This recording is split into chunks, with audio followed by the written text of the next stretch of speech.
What's going on YouTube? So this is going to be my first installation video for the channel, Two Wheels for Me. I'm going to be installing flush mount turn signals for the Yamaha R6. I really don't like the way these bulky ones look, as you can see. So hopefully we're gonna clean these up a bit and make the motorcycle just look a lot cleaner. For right now though, it's looking a bit cramped in here, so without further ado, abracadabra, voila, cool. All right, so now that we only have one bike here, it should be a lot easier to get things going. So the screws that I'm gonna be taking out in order to get to these headlights are gonna be, I don't know if you can see, there's a screw right here, screw right here, let's see, screw right here, and there's a screw right here, can you see that right there? And did I point this one out already? Okay, and then screw right here and screw right here. Oh, and then there's a lot of screws, and then one right here, back here, for the 2016 Yamaha R6. All right, so let me put this down and take these screws off.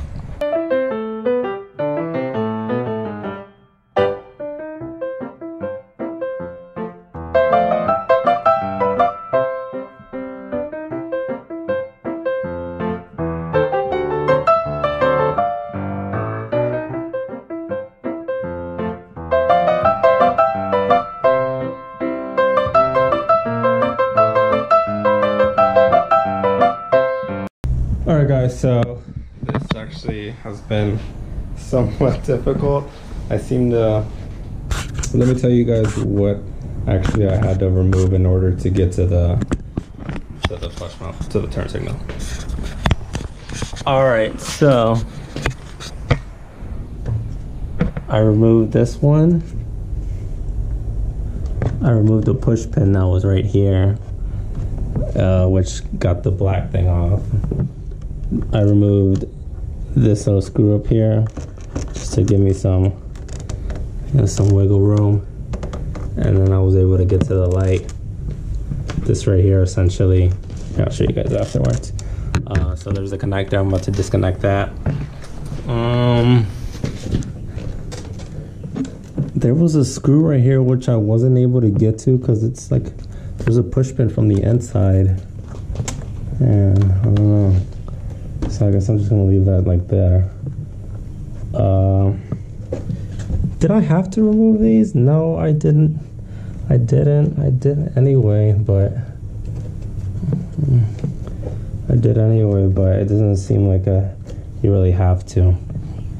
So I'll recap for you guys at the end of this video what exactly I removed. Alright guys, so quick update on the lights. So if you get the Moto dynamic lights, which I did, it'll come with little plastic spacers sort of thing. So if you see in between here, the spacer and the light, that's where the fairing is going to go. So what you want to do is the screw part where the screw comes out, and as well as the nut, you want to put that on this. You see there's a little skinny side, and then there's like a circle spacer, or a circle space right here. So you want to make sure that the screw comes out of on the skinny side. So when you tighten it, you can see that the nut is actually gripping the side instead of going through the circle. Cool. All right, so the kit also came with a resistor, as you can see right here. So if you lengthen it out, this part right here will go to the bike connector, and then this part will go to the light, to the bulb itself. And these yellow wires right here, if you plug them in, you'll essentially get daytime running lights. So when you turn on the motorcycle, these will always be on, and then I guess they'll flicker or they'll flash when you have your turn signals on. If you haven't disconnected, then you won't have daytime running signals, daytime running lights. All right, so let's go ahead and test it out.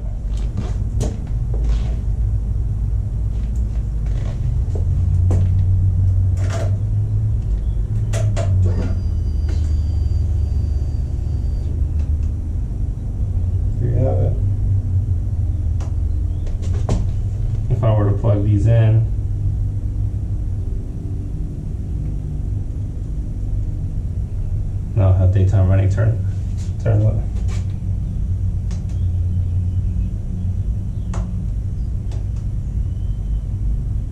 Daytime running lights, turn signal. Alright, so there's the light blinking in the daytime.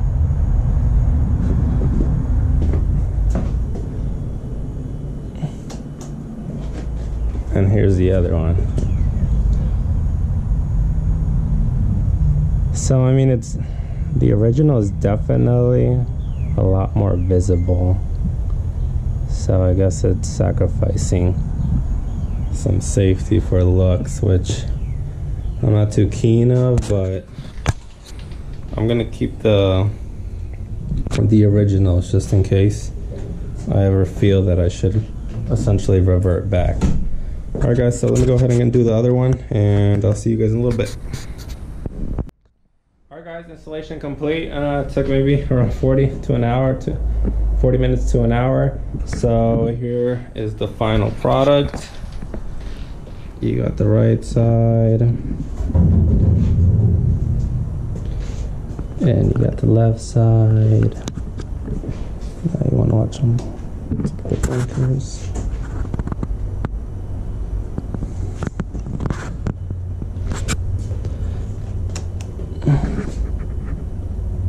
There you have it. All right, so quick recap. Since there were things that I learned as I did this installation, for hopefully it'll help people that have a 2016 Yamaha R6. I have seen videos of this installation. However, I did come across a few things that weren't noted in other videos. So one thing, I did not have to remove a lot of screws. The screws that I did remove were this one, this one, this one,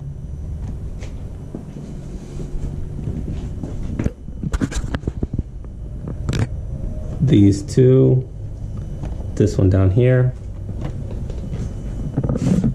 and then there's 1 tab, 2 tab, 3 tab, and there's a tab right here, and there's also a screw. I don't know if you can see it. You can't see it. All right, so but there's a screw once you take off the black piece on each side that I took off as well.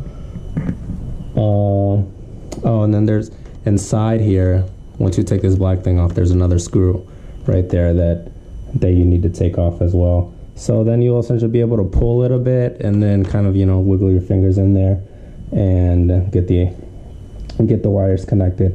I use zip ties in order to make it, clean it out and then put it in here. There was a lot more space on this side than on this side. So on this side it is a bit tight in here. And yeah, that was about it.